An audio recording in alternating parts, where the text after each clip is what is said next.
Hey everybody, this is Gerard Braud. Welcome to this month's masterclass on crisis communications. Our topic this month is the crisis communications golden hour. If you've been here before, you know that one of the things we're constantly focusing on is how do we get crisis communications to move faster? What tools can we use? What techniques can we use? How do we help you get information out to the world so that you don't damage your revenue, reputation, and brand? So I always like to timestamp the event because we don't know when people will look at the playback. And we're timestamping this one for October 14th, 2021. If you and I have not met before, my name is Gerard Braud. I've been practicing crisis communication since 1994. Prior to that, in 79 through 94, I was a working journalist. I was in TV primarily for 15 years.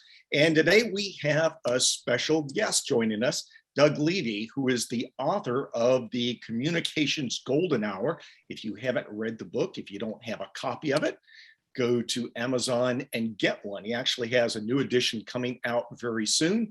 He and I have very similar backgrounds. We were both journalists.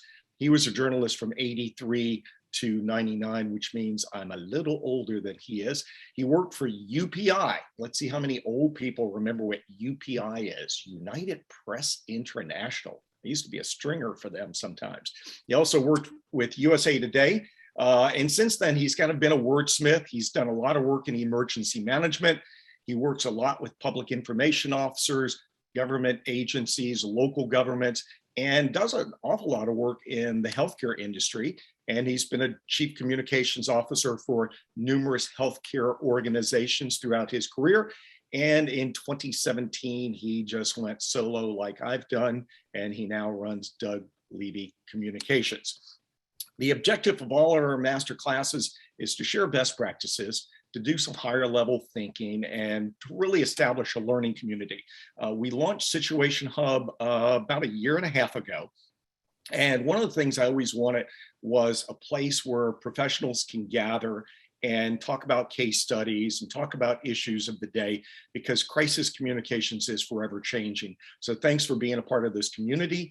If you want to do additional learning on SituationHub, on the blog site, we have, I think 10 other master classes that you can dig into and listen for free anytime. Each one is about an hour.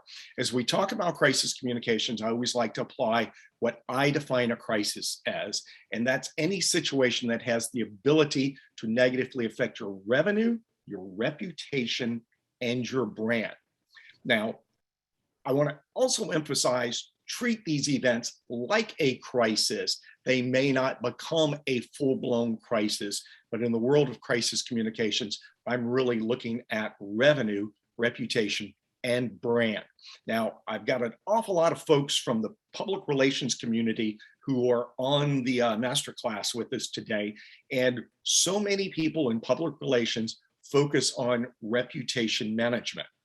And what I've learned over the decades is if you focus on reputation, it's perceived by executives as a soft skill. If you connect the dots to the revenue, because if you damage your reputation, revenue will suffer, then it becomes more of a respected skill. So always add that phrase.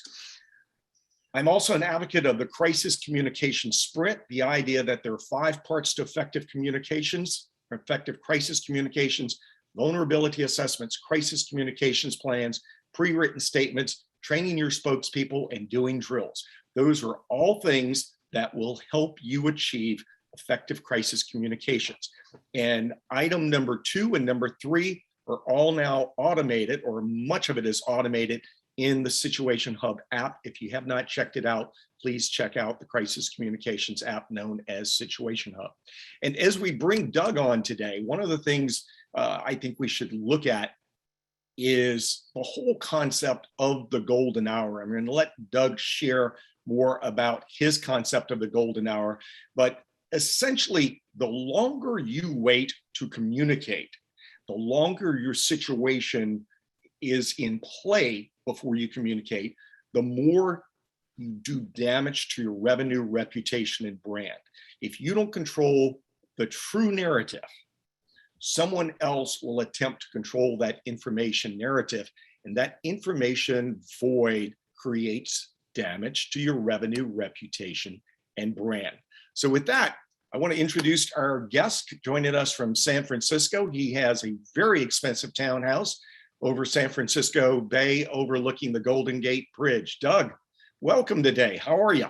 I am thrilled to be with you. Thank you so much. And the beauty, one of the positive aspects of this mess that we've been in for the past year and a half is it's a lot easier to do meetings like this online, and we don't all have to come together in person.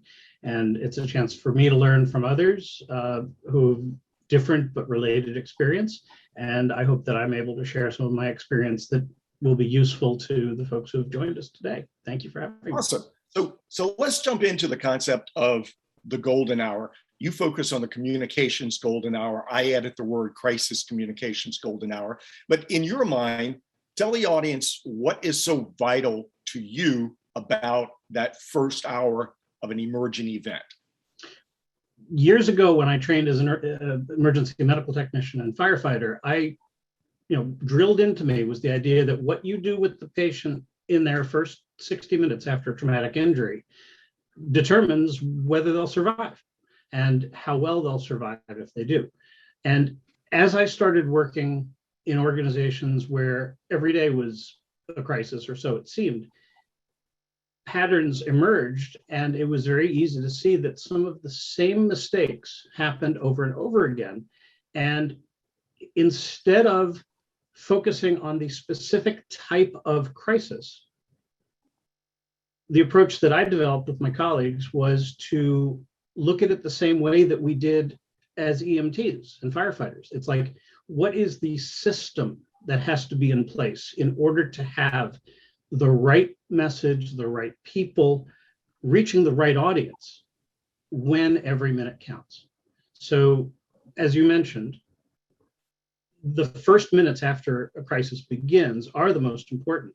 If you don't communicate, somebody else will, and odds are they're not going to have accurate information.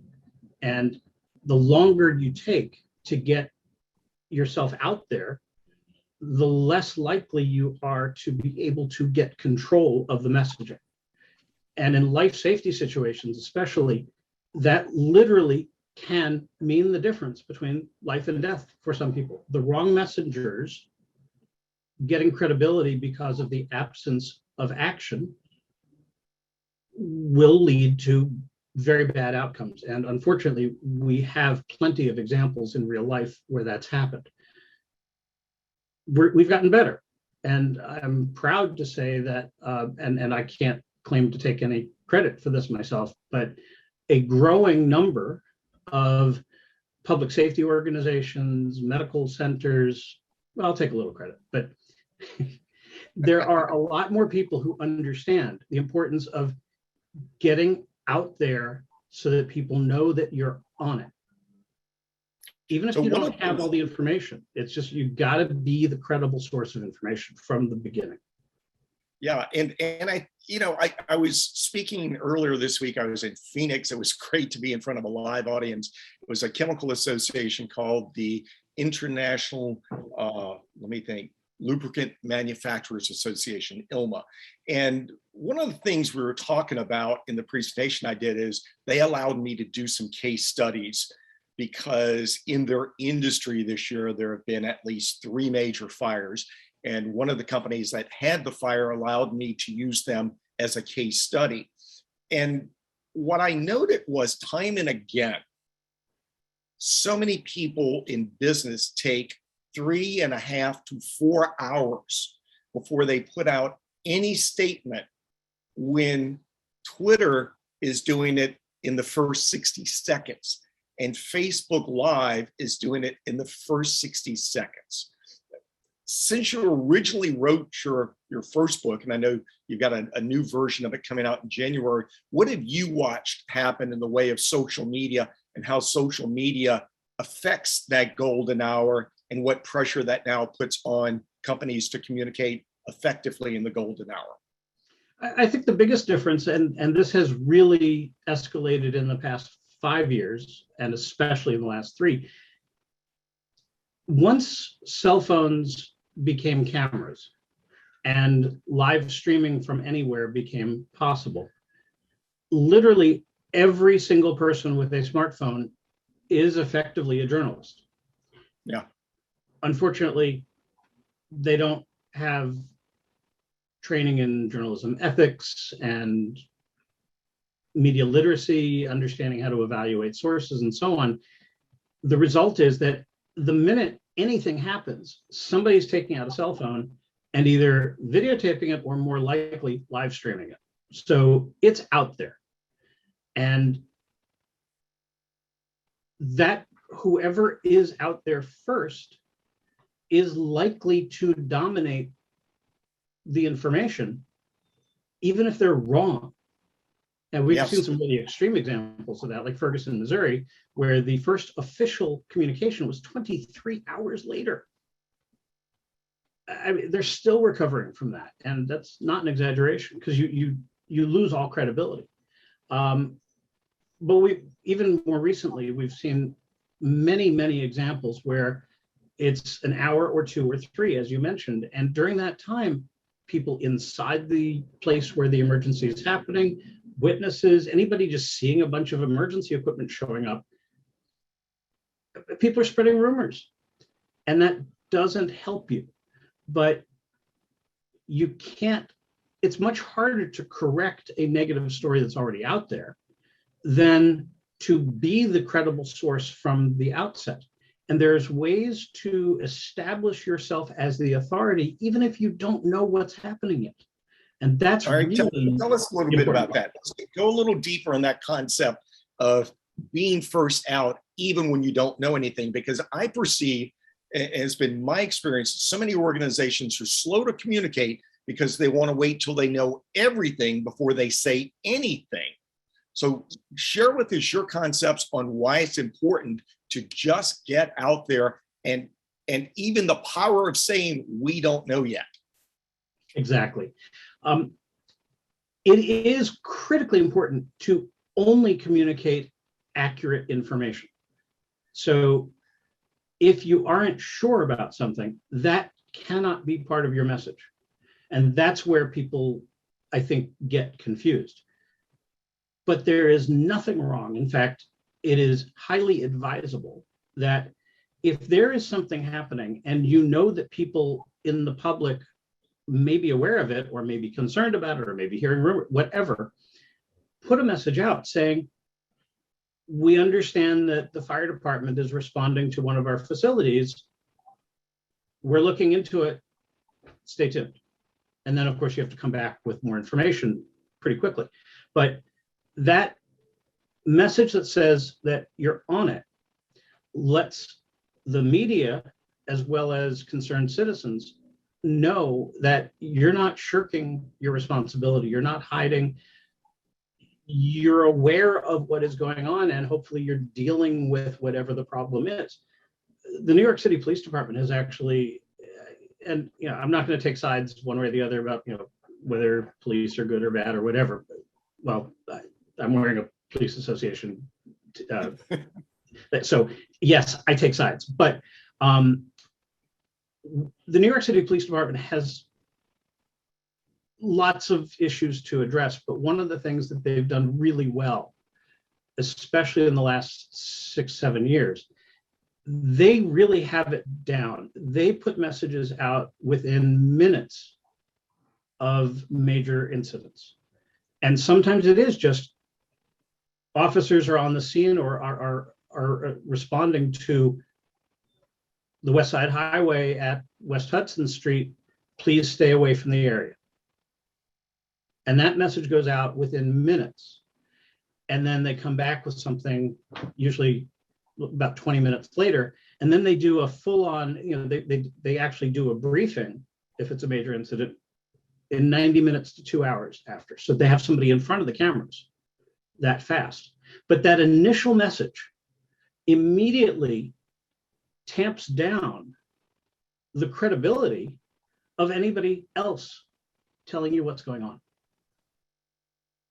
So what in your experience have you seen that would add to that delay, other than the fact that people are waiting to gather all the information before they say anything? What do you see as the biggest delays?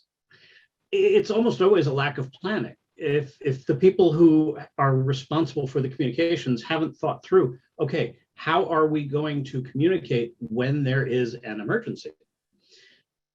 That's a problem, and that's a very fundamental one. I mean, some of the big mistakes that are easily avoidable that we've seen are not knowing how you would actually get a message out. I mean, we had the government of Hawaii not knowing how to access their Twitter stream. And unfortunately, that's actually a fairly common problem. But the other part of that is that your audience has to know where to turn for information. So those are things that you should be really thinking about in advance, so that if you're running a factory, the folks who live within a couple of miles of the factory should all know that if something bad happens, you're going to put your emergency messages out and tell them where. And just pick the right channel so people aren't confused. And that's the other thing. Pick one way to get the messages out and focus on it, unless you really have a system in place that can get multiple channels out. But you want to make sure that the information, that there's one credible source of information used consistently and that everybody knows.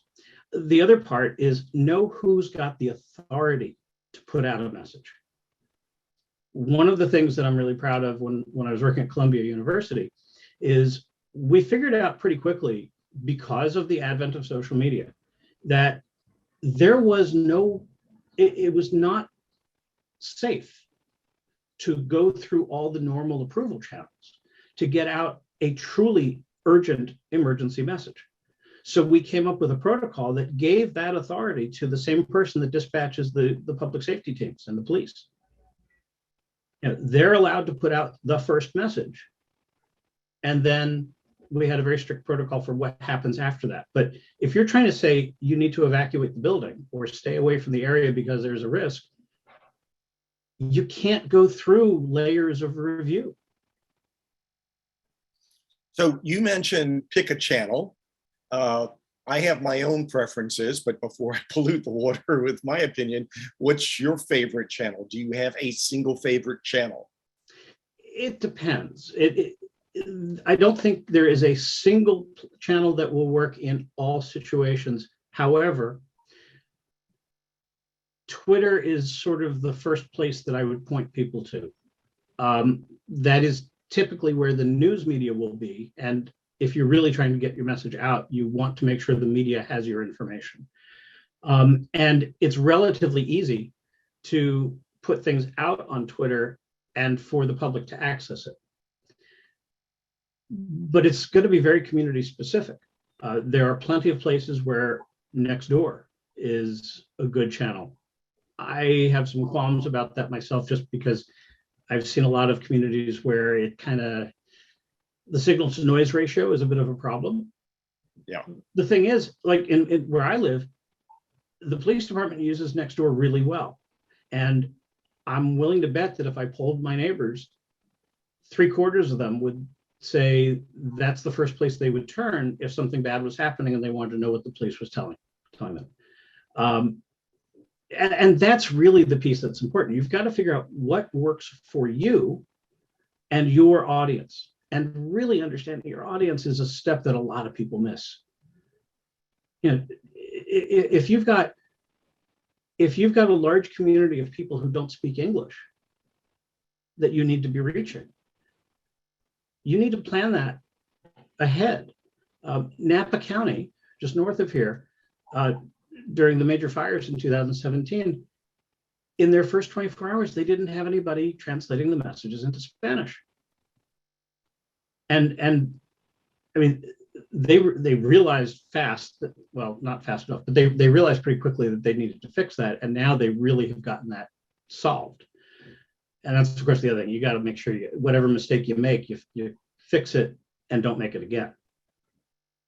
Yeah. So My bias on picking channels is I believe a company's website is the best location to go. In our masterclass series at SituationHub/blog, you can find a class that we did last year called the Social Media Conundrum. And one of the points I made in that was that you should never build your house on rented land. So if you use social media, that's fine, but home base should always be your company website. And Facebook's outage recently was proof positive that relying on Facebook isn't your best choice. I agree with Doug about the use of Twitter, in as much as Twitter is the fastest path to reaching a reporter. And reporters will reply to a tweet faster than an email, faster than a phone call, faster than a text. For some reason, reporters just gravitated to that.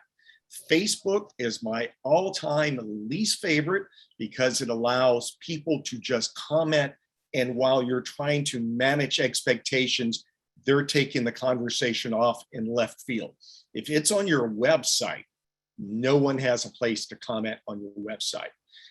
In addition to Twitter, my favorite social media channel, or my other favorite social media channel, is YouTube, because if I generate a statement, I can record that statement on YouTube, post that YouTube video to my website, share that YouTube video on Twitter, and I have a trifecta of good communications from Twitter, from YouTube, and from my website. So those are my personal preferences.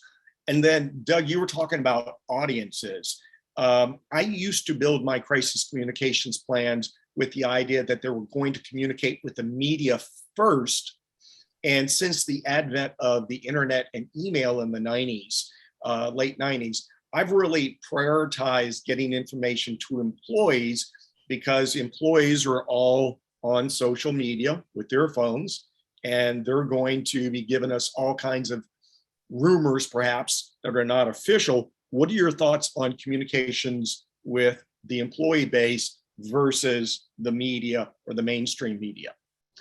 Unless it's a life safety situation where there's a specific hazard that you're trying to mediate, I completely agree. Employees have to find out at least at the same time, if not ahead of anybody else, because it will do irreparable damage if a neighbor asks one of your employees, hey, what's happening with whatever the issue is, and they have no idea. That's both damaging because of the impact that has on the other person, but it also really hurts morale. Your employees are supposed to be part of your family and folks that you care for, and keeping them informed is important. And if it's a life safety thing, they really do need to know. And companies can, and certainly any company of over a modest size should have their own predetermined communications channel to reach employees. I was working with a company last week where they have a hierarchy. They have Slack for most of their communication. They have another tool they use for certain types of like policy communications. And then they reserve emails for a very specific level of importance. It's not used frequently, so their employees understand that if it's sent by email from one of the leaders, it's something to really pay attention to.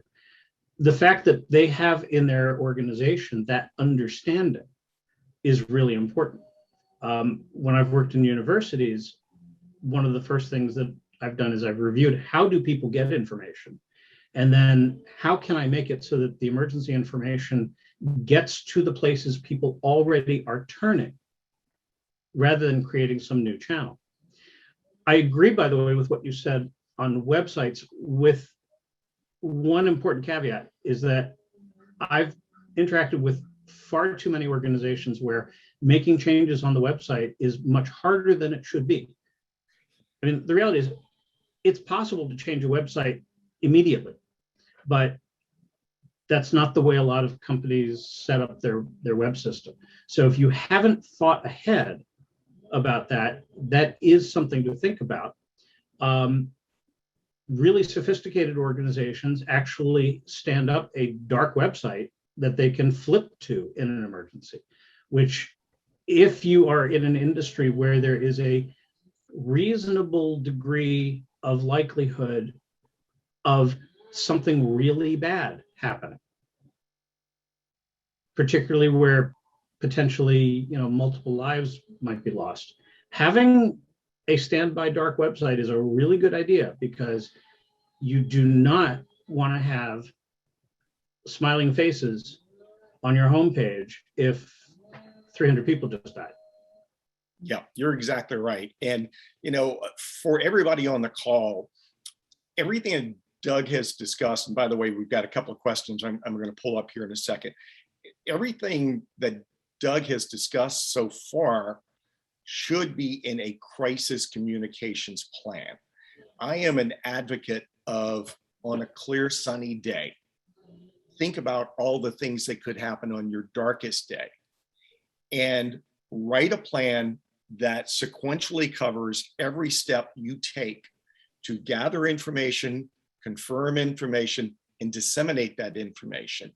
And then, like a shampoo bottle instruction, you lather, rinse, and repeat. In emergency planning, there is a different plan for every scenario. So in incident command, there's a different set of guidelines for each scenario. In business continuity, there are a different set of guidelines. When it comes to crisis communications, my experience is that you can build one plan that covers the procedures in detail.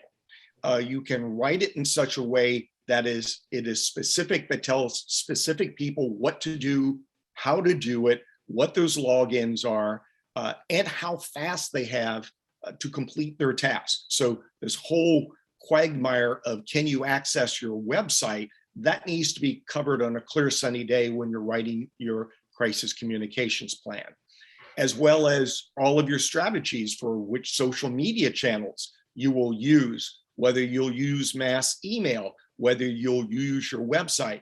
All of that has to be predetermined. And no two organizations do it the same way. Each one has to be customized. One of the questions, Doug, that came up was that in today's buzzword climate of integrated communications, shouldn't you use all of your assets? In other words, websites, social media.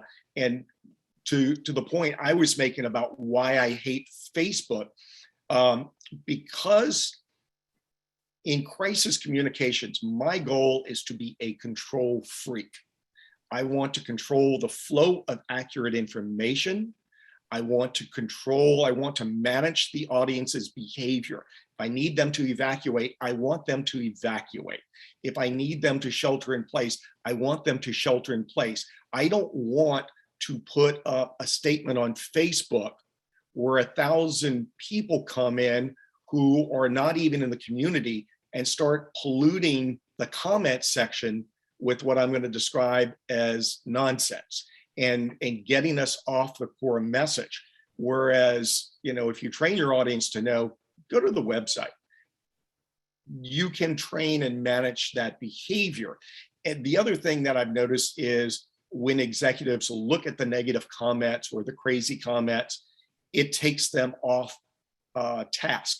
I need people to be focused on getting from the start to the end of the crisis. First rule in crisis management, crisis communications, is make the crisis end. So to that extent, that's why I have the bias I have about using your website as home base. That said, Doug, where do you fall on the concept of using everything at your disposal, whereas I tend to prioritize? But again, everybody's different on how they do this. What are your choices, Doug? This is something that should be done on that sunny day between events, because you really have to understand, how does your organization use each of the channels that you have? And you have to simply, you could do a simple analysis of which ones would be useful in different kinds of crises. For example, I know some organizations that use Snapchat. I don't know if anybody remembers that one. but it turned out to be a very good recruiting tool for younger employees. If the emergency has nothing to do with that audience, then just leave Snapchat alone. On the other hand, if you are a restaurant where a lot of your customers follow you on Instagram, you can't ignore Instagram in a crisis. It doesn't mean you need to be putting all your emergency messages there.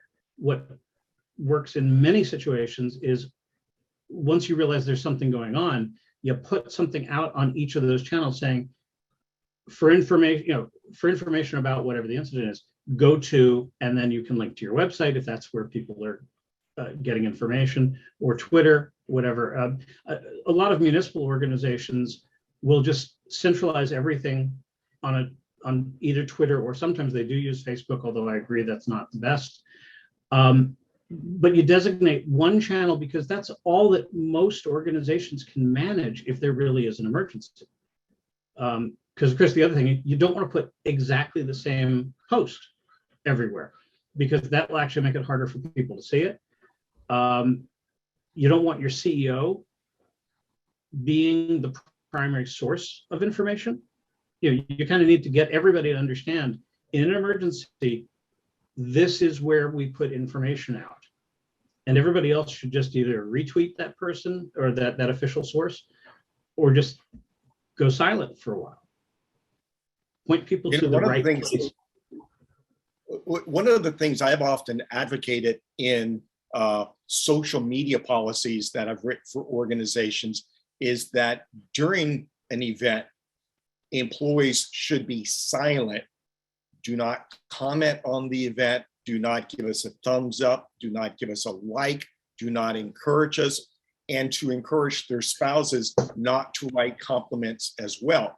One of the things that we've seen from the Facebook whistleblower, which actually supports all the stuff we did in the master class on the social media conundrum, was to really understand that the algorithms are built against you on the day of your crisis. So on the day of your crisis, you want to be transparent and give information, but that doesn't mean you want social media to keep reminding people that you have a bad situation. And that's why the algorithms, especially on Facebook, are so built for engagement that it snowballs on you, and one negative comment breeds 5 more comments, and those each breed 10, and so on and so on. So it's very much like the virus, with the viral spread, with the way it goes. Here's another question we have in the chat section for you, Doug. Bill is asking about how you like to manage things when there are multiple agencies involved. So sometimes a situation involves only a company or an organization, and they're able to just manage the communications themselves. But if it goes beyond the confines, let's say it's a chemical plant, and it goes beyond the confines of their fence or their building, now we're bringing in hazmat, we're bringing in fire departments, police departments, federal agencies, state agencies, local agencies. How do you like to coordinate information when an event becomes a multi-agency event? That is a great question. And ideally, it's something that you do think about before the emergency has occurred. If we assume for a moment that you're in an emergency where you didn't do that, then you've got to focus on what is your responsibility and where does that responsibility end. If you're at a hospital, if you're the hospital PIO, and it's a mass casualty incident that occurred at an amusement park, you don't talk about what happened at the amusement park. You talk about the patients that were taken to your hospital, and you let the other authorities talk about their parts. In good situations, you actually know all those other agencies ahead of time. And in fact, something that worked out really well for us in New York was something that didn't happen before 9/11. I mean, this is one of the things we learned out of 9/11 is that advanced coordination is critical. Where I was working, at least 4 times a year, we did exercises or meetings of some sort with all of the other responding agencies. So even some of the ones that would be involved only if it was something really specific and obscure and sometimes unlikely. But knowing those other people ahead of time really does make a difference. And it actually makes a difference, not just for communications, but it actually makes a difference for the emergency response. There actually was a fire in a laboratory on the campus where we were. And when the battalion chief arrived, he immediately recognized the incident commander and me as people that he's drilled with. So he took our briefing without verifying. You know, he trusted our information and deployed his people easily minutes faster than it would have been if he had walked in and had no idea who we were. So that credibility matters. And when it comes to communications, it also matters because ideally you've got a joint information center and you're able to put together a unified message that everybody agrees with, instead of some situations where you have dueling messages and it gets messy. But focus on what you have expertise on and what your authority is, and don't go beyond that, even if you know the answer. Those are great points. The U.S. Coast Guard is an organization that I learned that lesson from. Their rule was you only talk about it if you own it. So again, let's use a chemical facility as an example. If there is a release of an odor from the chemical plant owns the odor and all activity inside their fence. They also own the odor that went over the fence into the neighborhood, and they own their air monitoring teams that they sent into the neighborhood. They don't own anyone going to the hospital, so you don't talk about that. You only talk about people going to the hospital if they came out of your facility, not who's in the community.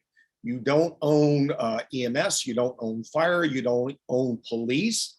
You only loosely are related to an evacuation or a shelter in place because you would have perhaps made that recommendation to those agencies. And earlier I showed the slide about 5 steps to effective crisis communications. Step 5 is to do a drill. That's when you really get to know your partners. And if mistakes are going to be made, it is best to make those mistakes on a clear, sunny day. Step 4 of the 5 steps is media training. When you do your exercises, do news conferences as a joint information center. And also when you do media training, invite in those partners. Sometimes those partners can't afford the media training. There's a nuclear power plant I work with all the time, and I've already done one. We're getting ready to do a second media training class where they host the media training class and they bring in the representatives from the various local entities who would be involved with evacuations. They bring in their state and federal partners, and we don't just do normal media training. We're actually media training the JIC news conference so that we're throwing questions at different people and letting the host of the JIC sort out who answers what. So both media training and drills are really great ways to test that relationship. But the relationship goes better if everybody has a plan that you've written down on a clear sunny day that really spells out everyone's roles and responsibilities. To that extent, Doug, I think you and I have slightly different approaches on how we approach the whole crisis communications plan process. What are some of your favorite tools? What are some takeaways that you think people should have in a crisis communications plan? I think about it the same way I would if I was a fire chief planning my resources for a community. It's like, what are the most likely hazards, risks, threats? What are the ones that are the most dangerous? So you could have an unlikely scenario that has a very high potential cost, or you might have a very likely scenario that has a low cost, and you have to manage your response differently in each of those situations. But get a sense of what is the range of crisis that you might face. Then you need to do an inventory of what is your organization's reason to exist. If you're a hospital, it's easy. Take care of patients. If you're a police department, it's to prevent crime and catch the bad people. If you're a chemical company, your products, and you're accountable to your shareholders. But before you start crafting your plans, you have to be very clear in your own mind who you are accountable for and why. Then you map out your audiences, and you then do an inventory of all the different assets that you have to tap in an emergency. So who are the people who make decisions about operations? Who has to approve decisions? What are your communications channels? What are the relationships you have with other agencies that would be responding? Neighboring companies, for example. All of those things should be part of the planning. And I think where you and I probably differ a little bit is that most of the organizations that I work with are not really in a position to do lots of pre-written statements. But you absolutely should have some pre-written language for the most important stuff. So, we are aware of something happening. Here's where you're going to get the information, period. That's it. That you should write in advance. And if you've got high likelihood scenarios, then absolutely plan those out, write them out, because the more you can do when the alarm bell is not going off, the better it's going to be. And by all means, get to know all the people who are capable of doing communications. Because again, in an emergency, it's too late to figure that out. And there are actually major government organizations that have had no PIO on duty when they've had major emergencies. And one police department, for example, their traffic sergeant had to decide, okay, am I going to be commanding the traffic detail around this mass casualty incident, or am I going to have to step in and be the PIO because nobody else can do it? That's not a situation you want to be in. Yeah. Now, Doug pointed out he and I have different opinions about statements. I have on this very laptop that I'm using right now, I've probably got 5,000 different pre-written statements. Which I think is great. Just to be clear, I think if you're in an environment where you have enough predictability, yes, by all means, plan, write. The less you have to do under pressure, the better. So what SituationHub actually is I took all of those thousands of news releases and I figured out a way to automate the information. So I'm able to automate who, what, when, where, why, and how. And the strategy that I use is I know that my media audience, my customer audience, my community audience, and my audience of stakeholders, employees, the key audiences that we always identify want to know who, what, when, where, why, and how. And because they want to know who, what, when, where, why, and how, I'm able to feed them that information in chronological order, in the very same order that a reporter would write their news story, which is the inverted pyramid strategy of writing. And the only things that I'm usually not able to say, and that a lawyer doesn't want the spokesperson to say, would be the speculative information about the cause of the event. And to that extent, people want to do anyway. Right. And to that extent, but some people actually do it even though they shouldn't do it. So to that extent, they have sentences built in that say it would be inappropriate for us to speculate. Let's wait for an investigation to tell us what happened, how it happened, and how we keep it from happening again.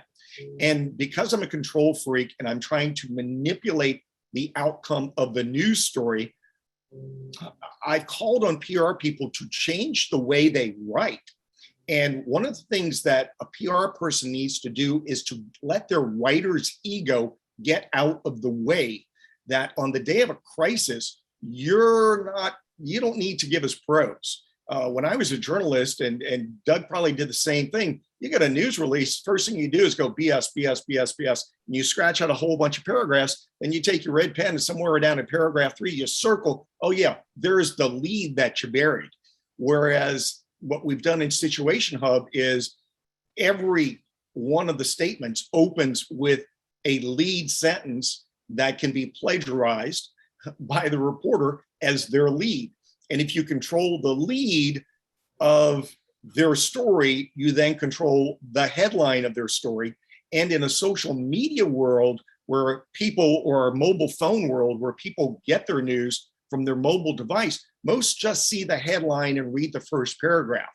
So if you can control the headline and the first paragraph on their phone, because more than, I think, 87% of people today get their information from a phone, then you're really ahead of the game. And you're really able to manage everything that happens. And the other thing is you're able to convey empathy early. And I would say that's something to think about, that when you're dealing with multiple agencies, one of the reasons you want to drill is because sometimes law enforcement wants to run the Joint Information Center, and they don't have the right to communicate empathy if fatalities have happened at your location. There was a workplace shooting at a school about a year ago, and all of the Joint Information people came out to talk about their response to the event. They let mayors talk, they let sheriffs talk, they let fire chiefs talk, they let council members talk. And the last people they brought on board was the principal of the school, who should have been, in my opinion, first to convey empathy. Lives were lost and empathy needed to be communicated. So I've learned that not only can I, by having these statements built into the software, that statement that says absolutely nothing, I call it first critical statement, you can write it in 60 seconds. And lawyers want to wordsmith everything, and executives over wordsmith stuff and take out those red pens. And what I've learned is, if you want it to move fast, every one of those pre-written statements, whether you have it in a Word document or whether you have it in Situation Hub, can be read and approved on a clear sunny day. So on the day of your crisis, there is no proofreading. And I know we've got a lot of people on the call today in the class from public relations firms. Quit giving people a statement and saying, give me your feedback on the statement. That is the wrong question to ask. The question to ask is, look at this statement and tell me if any facts are incorrect. Let me say that again. Look at this statement and tell me if any facts are incorrect. Your approval process goes much faster when you don't ask for their opinion, because writing by committee is just absolutely the worst thing in the world. We are running up on 9 minutes left. If you've got questions, you can put them in the chat room. Doug, to the extent that that I'm talking about lawyers and excessive editing and executives and excessive editing, what's your experience on that? And what recommendations do you have when it comes to minimizing the amount of time that I'm going to say is spent, but often wasted, on making edits that are not necessary? Well, I try not to advertise, but I actually am a lawyer, happily not practicing, but I can bring that out if I need to, and that usually helps me negotiate with the corporate lawyers. But what you said is exactly right. It's got to be done ahead of time. So that initial statement, you should have an all-purpose holding statement, something that can go out letting people know that you're on it. And that shouldn't be controversial, and it should be settled ahead of time. And if the lawyers push back, remind them why you're doing it. You're trying to protect people. You're trying to protect the interests of your company. you're not trying to do damage. And it's very easy to point out examples where something was not communicated and it went badly because of that. So be very clear about what you can and cannot say. And if you have overly conservative lawyers, because lawyers will try to tell you don't say anything. Right. You need to remind them that the public can already see that we have 50 fire trucks outside our factory. We can acknowledge the facts that everybody can see. That's not saying that you did something wrong. It's actually demonstrating responsibility. Another thing, I used to give a talk to hospital groups where the title of the talk was saying I'm sorry doesn't mean you're admitting liability.